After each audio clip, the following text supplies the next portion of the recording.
Hey everybody, finally got around to putting together a video on making veg tan leather. The focus of this is primarily smaller skins, deer and down, with a special focus on skins that would generally end up going to waste. Sometimes we don't get to them quickly enough and they've got some bacterial damage, or the hair is not prime, or maybe it's a roadkill. A lot of these get passed on or disposed of when in fact the skin is a superb material for making leather. In the video I will go through all the way through the process of a groundhog and a coyote, and actually these are the two from the video right here. We've been all the way through the process, and they're prime materials for small crafts and all kinds of things. I find leather to be a lot more useful than furs, so these days I'm slipping hair on just about everything that comes my way. It's got to be something really special for me to want to tan it with the hair or fur on. This video does not cover skinning. If you want something on that, Coon Creek Outdoors is a great source. They cover just about any animal that we would encounter, at least in my environment here. It's not a very scientific tutorial. If you want more on that, Stephen Edholm with Skill Cult has some great videos. Actually, watching his videos gave me the courage to go ahead and venture out on this on my own, to do some of my own studies and learn how to do this. Also, braintan.com, they have a lot of good information there. My methods are a little more laid back. I kind of work on it as I have time. There are certain things that need to be taken care of at a particular time, but a lot of this is it's pretty easy. I find doing brain tan leathers to be a very simple, easy process. I love doing it, and I've got something really useful when I'm finished. But this is kind of an intermediate tutorial. You need to know just a little bit about skins, but not an awful lot. I still think it would be useful for those that are beginning to see this. Maybe go and get a slight bit more information on fleshing and tools and setting up a good work area. Also, preservation of skins if you can't get to them right away. There are several different methods that work well. Freezing is good. I don't have the freezer space. Drying works, but I'm in a very humid climate here, so they tend to mold and get a little bit on the nasty side, so I don't try drying them. I wet salt. I apply heavy salt one time, fold them up, let them drain, and then I throw them in a non-airtight container till I'm ready to get to them. It's really simple. It's not nearly as complicated as you may find on reading some of the posts on forums. It's really very simple. So anyway, don't want to get too sidetracked into all of the little small things that we can get into. I hope you enjoy the video. I welcome comments and questions. If I don't get too overwhelmed, I will get back and answer the best I can any questions you might have to help you along your way. Hope you enjoy. So these are just a few of the leathers that I've done. There's a bear on the left. The next one is a young raccoon. The third one is coyote. And the fourth one is a deer skin. And they were all done by this method. Just for reference, here's a nice big cowhide. This is more like saddle leather, shoe material, soles, belts, straps, things like that. A little bit different process as far as tanning, but basically the same. So just wanted you to see all of that, what you can do with these materials. A lot of these skins get wasted just because you know, the hair is no good on them, and I find that to be a shame. So I'm trying to promote using some of these. Hi everyone, this is my highly technical lye extraction system. It's a bucket with a crack, the one on top, supported by 2 sticks, and a bucket on the bottom. In the top container, the green one there, is compressed ash, and to that will be added twice the volume in water. Now this highly trained and skilled lye extraction technician here is working out the air bubbles, getting the lye saturated, and making a slurry. Generally, the first half will go in right away after working it. At least in my buckets, I do them about 3/4 full. And that will start dripping, and the other bucket will be added as the volume of water goes down. Once that's all dripped down into the bottom bucket, and it'll be about half of what you started with, I will take that liquid and run back through 2 more times, and the only difference being is that I will not stir it, so it's going to be really clean when I get ready to use it. This might take 2 or 3 days depending on how often you run by and put water in. I keep it in a place that I'm going by often so I can keep up with it somewhat. You'll notice in a clip coming up soon that I can put my hand in that lye water. Now, I'm not saying you should do that. I'm just doing that as an example to show you that it's not so strong that it's going to burn you quickly. You don't want to get it into your eyes, and you don't want your hands in it for extended periods of time. I wear gloves on the first handling after bucking, and after that I don't worry about it too much. It's relatively safe. I don't have the concerns with this lye solution that I might if I were adding industrial lye. So I hope this helps in getting you the solution and liquid that you need for bucking your hides and slipping hair.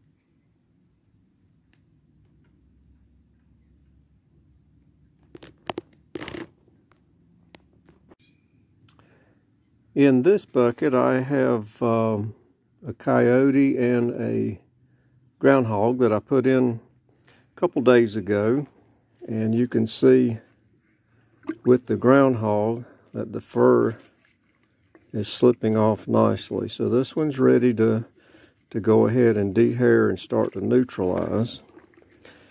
If you look at the coyote here, not coming off so good. So I'm going to leave that in for another day. May go for 2, but I'll check it again tomorrow morning. I don't want them to get overbucked. I really like to get to them as soon as they start slipping nicely. So that's where we're at right now. I'll take you to the beam here in a bit and show you the removal process, which is really very simple. Here we are at the beam, and as you can see, this one's pushing right off really nicely. And when I can, I just do this by hand, and if there's little bits left, sometimes I'll use some of the fur, like a little Brillo pad, and just kind of scrub that off there. And you can see here we've got a little patch there that's being a little bit difficult. And what I'll do with that a lot of times is just take my blade and just gently work that off.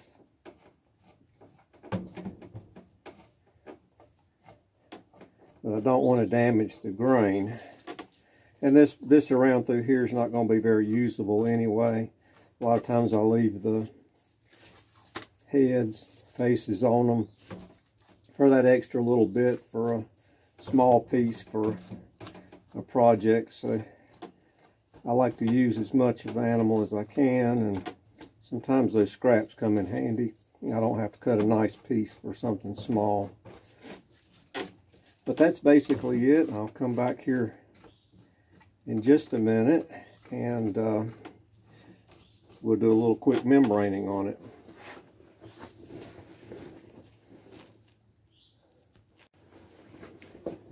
I decided to come back to this and give you a little bit better description on scraping when the you can see this hair here is not slipping like it was on the first part.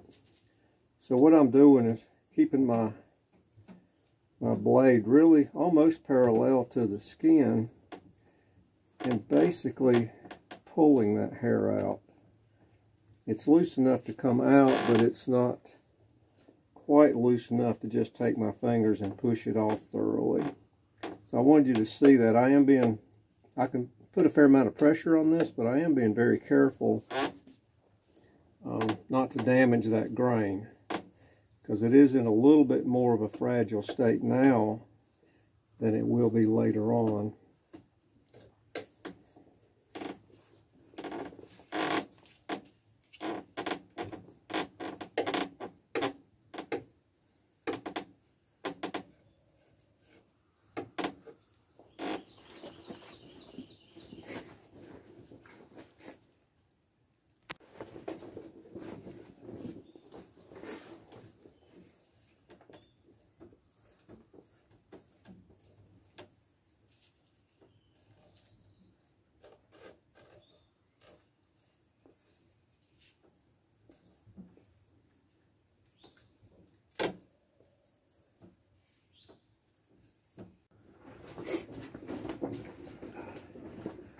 Well, this is the coyote skin that was in the bucket with the groundhog, and the groundhog was ready, I think, within about a day, and the hair was slipping out. You saw me, I was just pushing it right off of there.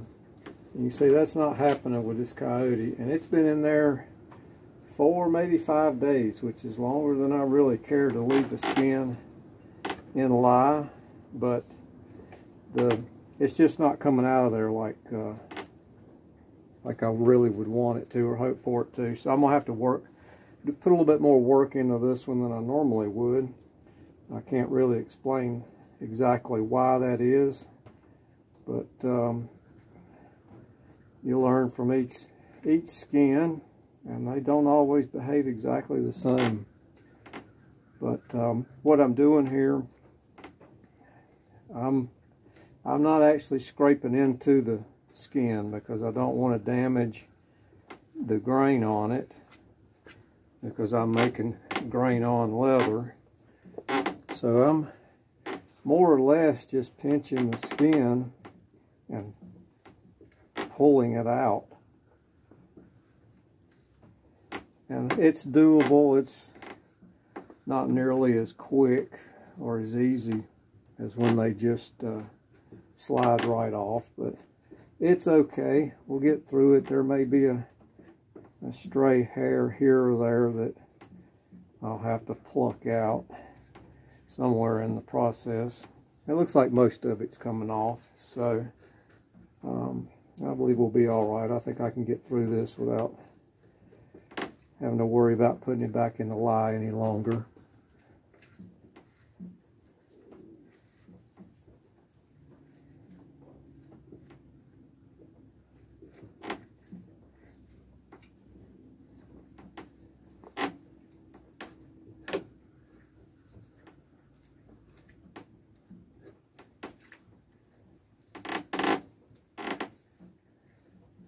And notice I have my blade maybe 10 or 15 degrees off of the hide. And I'm pressing down. I've got a fair amount of pressure on it. I'm not likely to hurt it doing it this way because my blade's really on the hair itself. It's not. It's touching the skin very little. There's not a whole lot of risk of damaging it. I mean, when there's a stray hair here or there, I can put the blade on it. But again, I'm not scraping against it. Makes all the difference in the world.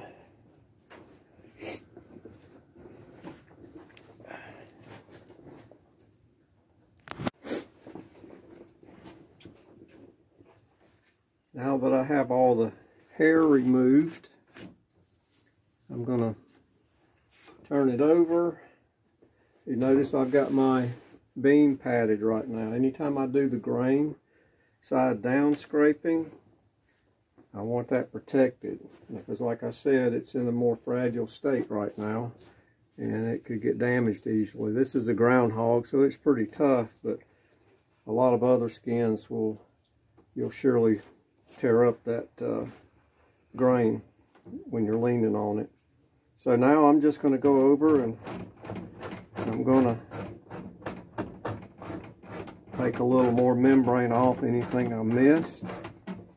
And I'm also squeezing out all of this lye that's in here. I want all of that out before I go any further. So the way I do that is just multiple soakings in water and scraping, or just changes of water over several days.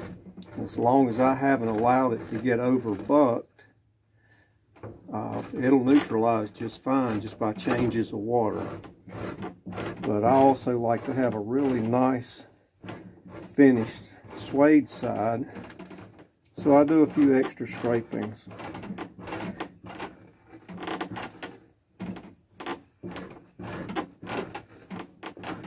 And this doesn't look all that great right now, but after a few more times, this will just turn out beautiful. It'll be really nice. You can see some places here where I didn't get all of the membrane. If that's okay, I don't get too fussy early on because I know in the later stages I'm going to clean this thing up really nice. And actually it's just easier to take off a little at a time. Trying to get it all at one time. Honestly, I've just not been successful getting 100% of the membrane off in the first round. So now this was a roadkill, so there are a few little holes in it, and it's possible that I did those myself. I was in a bit of a hurry with this when I had several skins at the same time, and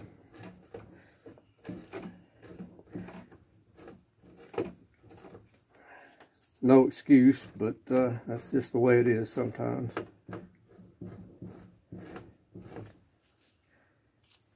Out towards the outer edges is really thin. It's still good leather, but I don't find quite as much use for it. So if I lose a little bit of the belly, I'm not real concerned about it. These roadkill animals are pretty easy to come by, at least around here. You can see all that white. That's lye and fat, and I want all of that out of here. So, and I'm just going at this at a leisure pace, not trying to impress anybody. I really like to spend time with my skins. Somehow I feel like I learned something intuitively just by going at a moderate pace and just observing the process as I'm going through it and how the skins react to it. I can't tell you exactly what it is I get from that, but I really feel like there's something intuitive that just goes into my cells. I really think it becomes a part of me. I don't do this for money or any kind of profit. I really don't even sell. A lot of times I'll trade somebody or make a gift, something like that. I really find more pleasure in just making it than I do anything else, and owning it for a while, having it for a while, and then sometimes just passing that on.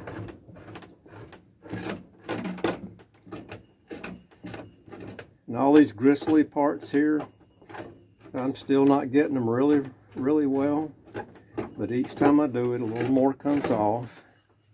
And then when I do this side after it's been in tannins, it really starts to loosen up that stuff that I don't want in there.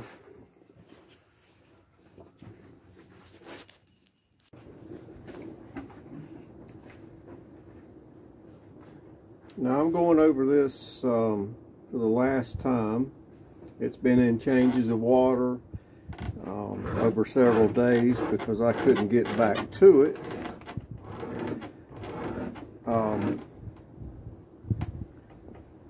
But since then, yesterday, I had a little bit of time, so I went and scraped over it a couple of times, and you can see that it's neutralizing just from plain water, and it's stretching out. You can see the fiber stretching on it.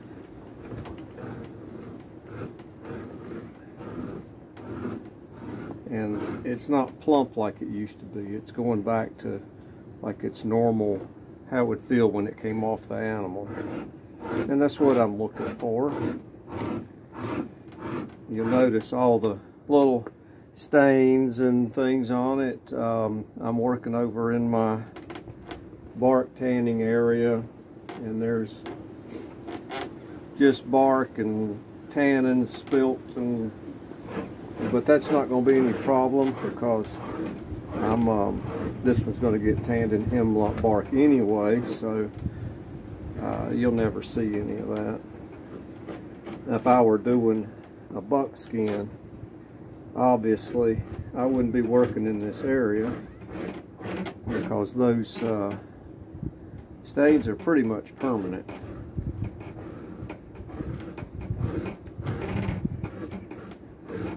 I like to keep my buckskin area clean and separate from where I work over here with the tans, because quite frankly, it's a mess over here. I don't put anything over here that I don't care about a stain on.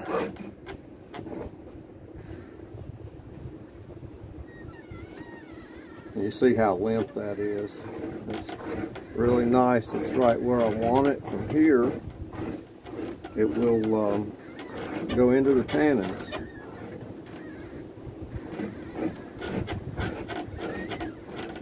Also notice that the liquid that's coming out now is nice and clear. It's not, doesn't have that milky color.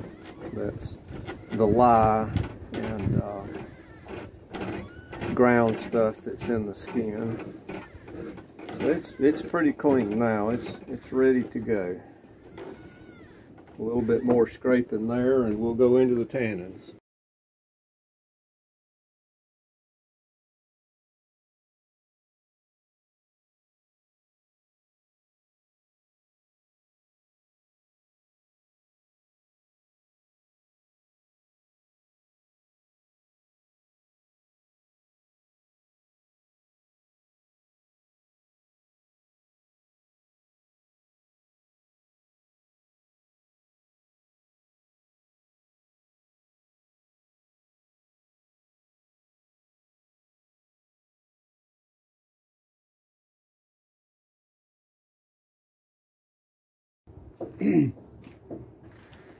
Okay, well, normally I would have taken this and put it straight in a just full strength tannins, but I had a whole bunch of mostly spent tannin water or liquor and I just wanted to extract the last little bit before I started pouring it out. But you can see it's already taken on some of the tannins. So from here I'm going to go just straight into some really strong tannins. And right here is my bucket of tannins, and you can see by the darkness of that it is really strong. And for the first little bit I want to make sure I keep this moving, because if I don't, it'll take up a lot more tannins in one area than another. If it's folded over, it may not take hardly any at all. And a lot of times it'll balance out even if it gets heavy in one spot and light in another, but sometimes it doesn't. So one way that I kind of ensure that my skins are tanned evenly and more consistently is to move them around the first, on and off for the first 15 to 30 minutes or so. And anytime I scrape, I'll usually do that for a short while before I let them sit. But you can see how quickly that's taken in the color and the tannins just in the minute or so that it's been in here. Well, okay, we're going to let this go for a while, and I'll come back a little later with some progress.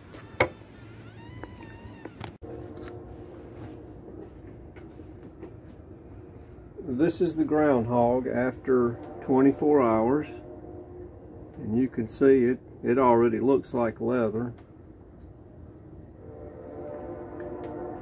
Now, it's not done yet. I'm sure if I cut it to check to see if it was struck through, that there would still be some white in here. So I'm gonna give it a little bit of time. I'll probably strengthen the bark liquor in a day or two. It may need it already, but I'm kind of cheap with my tannins, so I generally take a little bit longer to get this done than most people might.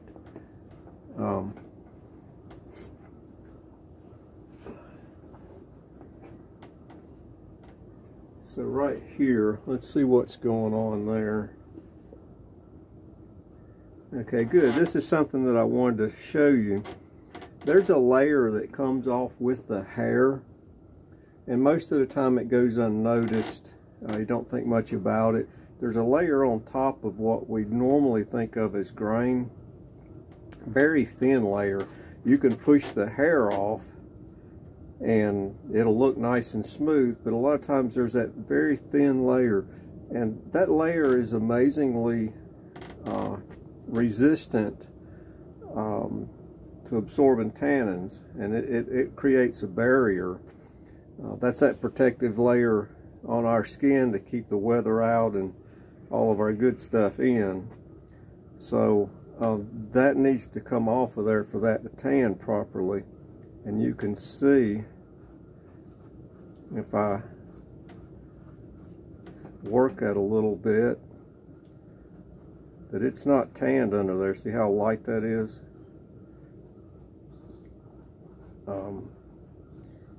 Normally I try to get that off before this stage. That's on there kind of firmly at this point. But it'll usually come off really easy if you get it as you're dehairing. Usually it presents as a bit of a gray area. I'm probably going to have to get some wood. I don't want to run my steel knife over that too much, but I'll work that off later. Now on the flesh side, it's going to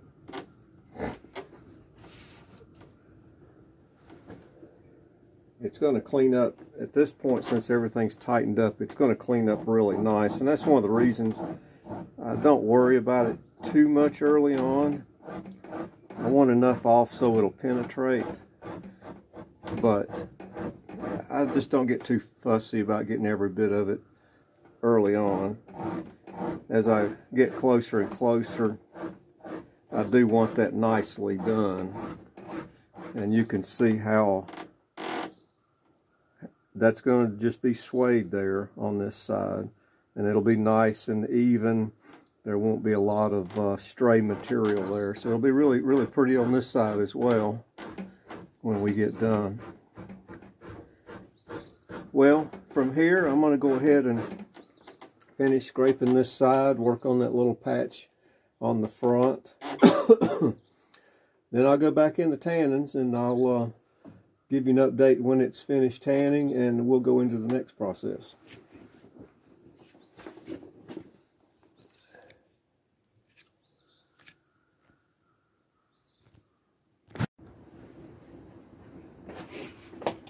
So just very quickly, this is the coyote that I was working on earlier. You can see that it's nice and flexible, pretty much like it came off of the animal. And it's got a bit of a grippy texture to it. That's how I know the alkali's out. If a skin's real slippery after being bucked, it's still too alkaline. But you can see it's nice and stretchy. It's not doesn't have that rubbery feeling anymore either. So I think we're good to go with this. I'm going to start this in the bark, and when the groundhog and the coyote are done, I'll talk to you about that.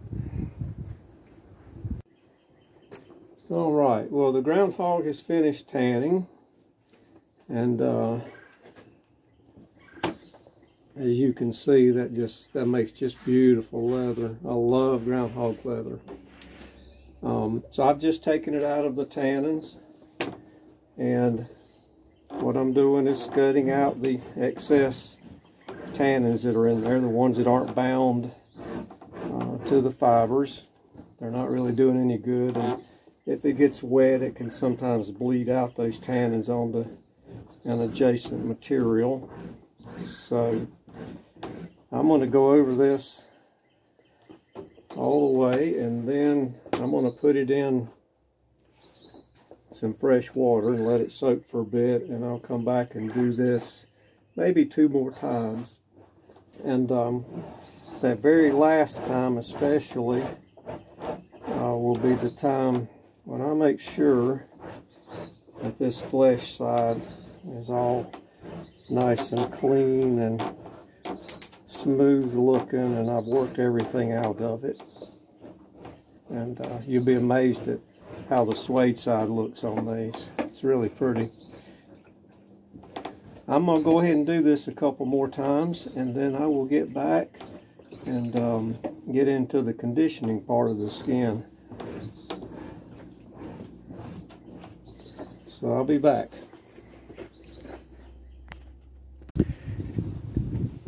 So I've scudded this out 3 times now, and what I have here is tallow and olive oil, half and half. In this case, it's bear grease. Vegetable oil probably works just fine. I've just always used olive oil.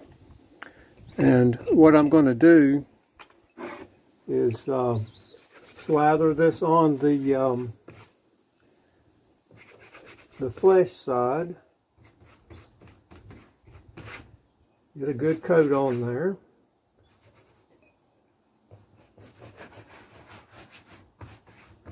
All the way to the edges.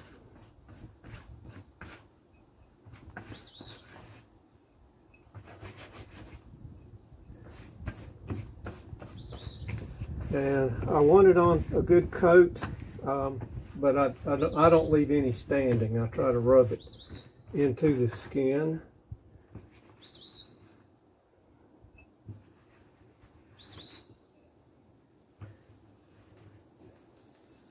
And then I'm going to flip it over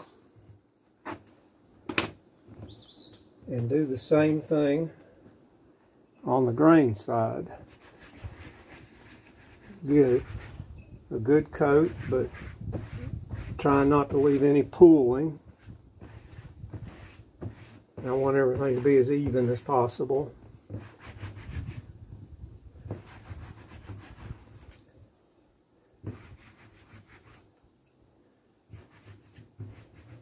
Now you would think this is like a lot of oil. It's just going to be a greasy mess when it's done. But Part 10 leather, everything, all the moisture and the oils, everything's been taken out. So it's really thirsty. Okay, so I've got a good coat on both sides now. And I've got a homemade slate slicker that I worked out the edges smooth. And I'm just going to spread this out and slick it down good and tight. Almost always, if you work with it a little bit, you can get all those curves in the animal, all those ruffled edges just flattened out really nice. Sometimes it takes going over it a few times, pushing it all out. And I've pulled some of that tallow, that dubbing as it's called, at least as I know it, is pulled up some. I like to go ahead and just smooth that out. Won't hurt anything too much if I leave it. It makes some ugly looking little white places on it, but they come out in the next stage. And that's it. I'm going to let this dry and we'll go to the final part. A lot of times this will stick to a smooth surface and not move. You may find that you need to weight it. With deer hides and bigger ones, I almost always pinch them to the edges or weight them down because they'll tend to curl. And a lot of that can be worked out in the final stage if it happens. It's not a big deal, but the flatter it is, the easier the next part will be, and the more flat, usable leather you'll end up with.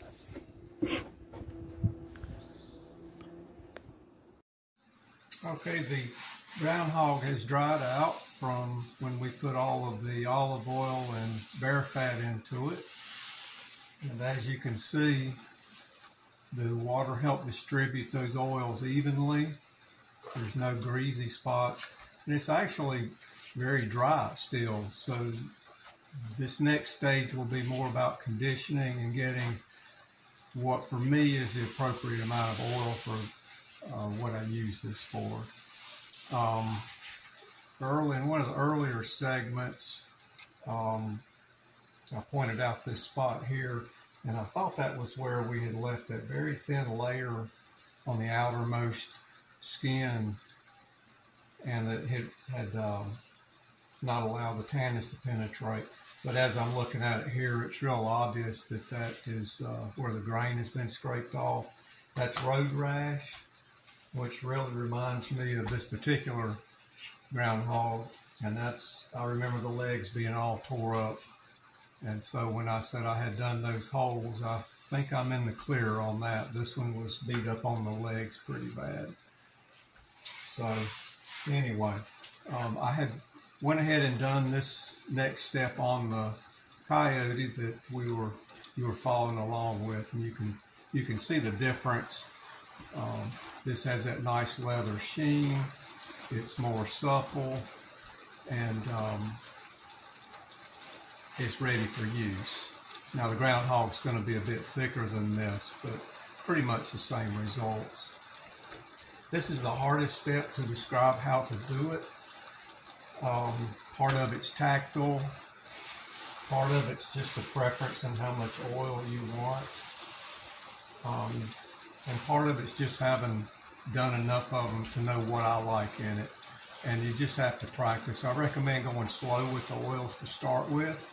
You can always wet it back and add more, but it's really difficult to get oil out of them. So the first thing I'm going to do is wet it back. This is a small skin, so I'm going to use just a spray bottle. On a larger skin like a deer, I would use a sponge. It makes it so much quicker, but I usually use a spray bottle to wet back areas that, like these thin areas that may dry first, and if they don't have enough oil, I'll wet them back and apply a little bit more.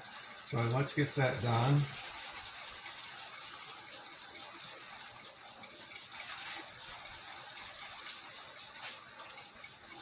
And since there is oil in this, a little bit of rubbing on the skin will help that start to go in. The oils that are already in it are going to want to keep that water from soaking in. So the rubbing just helps that out, moves it along a little quicker, and gets the water in maybe a little bit more even, I don't know.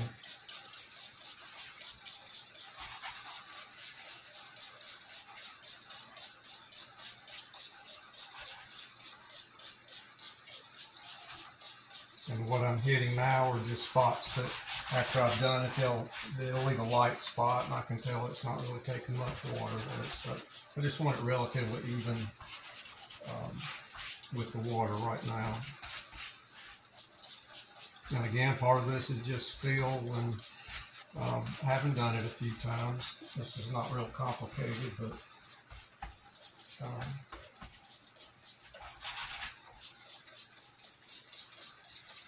okay.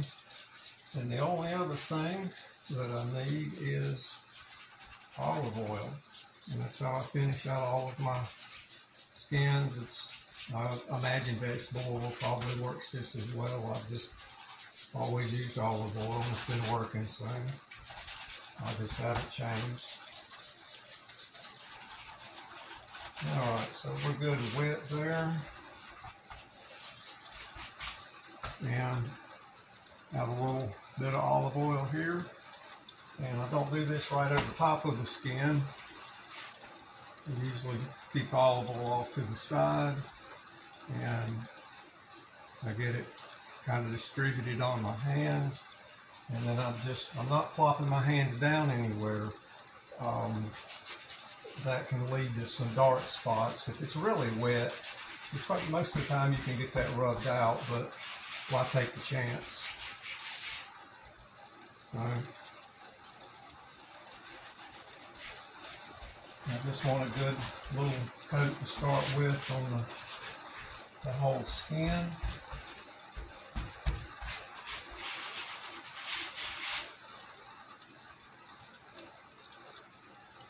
As I get closer and closer, the amount I put on my hands will be less and less, because I'll be micro finishing at that point.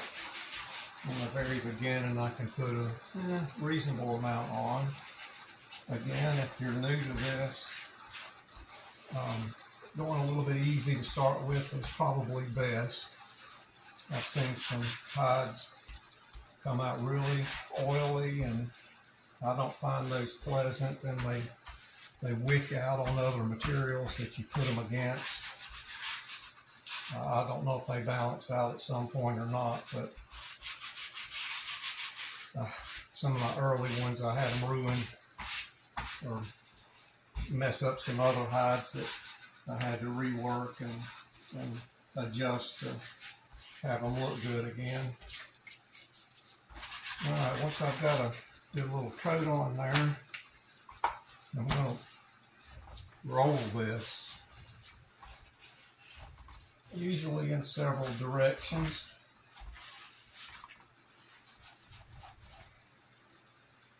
Move that oil. We don't want an accident. And it's probably a good idea if I get some of this off so I don't saturate the back of this skin. I don't like big oily spots on the back.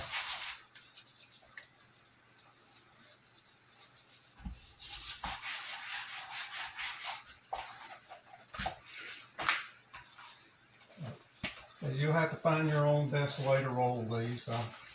Sometimes it goes well, sometimes it just feels awkward.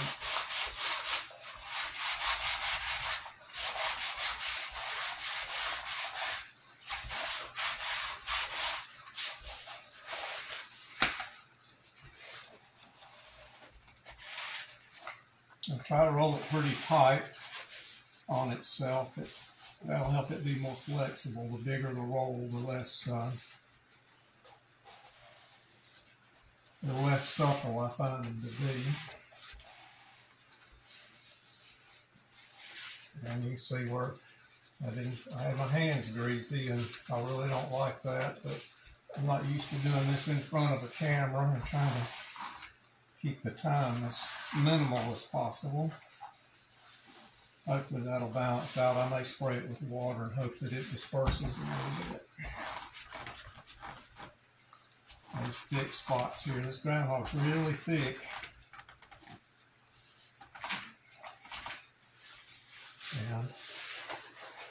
And then I may run it across the other direction about 90 degrees.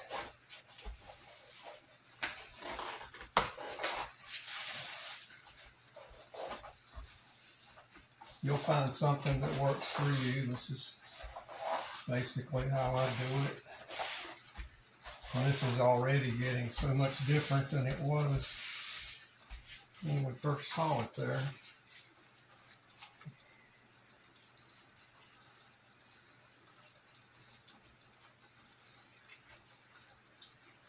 This is something I do a lot of times on rainy days or when I have another project going on, because I can just come back and forth to it all day long if I want to take that long.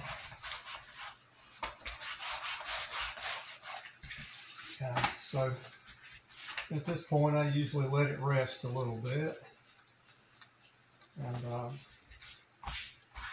come back to it, maybe apply a little bit more water, definitely put some more oil into it.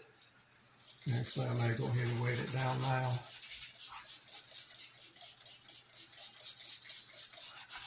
And I'm going to do this numerous times until this gets the way I want. It probably could be done in fairly short order if you stuck with it. But I just I'm real casual about stuff. I'll do this and I'll do 2 or 3 other things at one time. And it's hard for me to know how long all this really takes. So we'll come back to this in a short while here and see how it's going. Well, I've done all the oiling that I care to do on this one now. If it doesn't have enough, I can always come back and dampen it down and go a little bit more.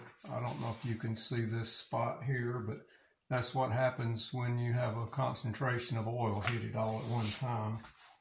And I might be able to get that out if I wet this area and rework it a little bit. It's not too bad.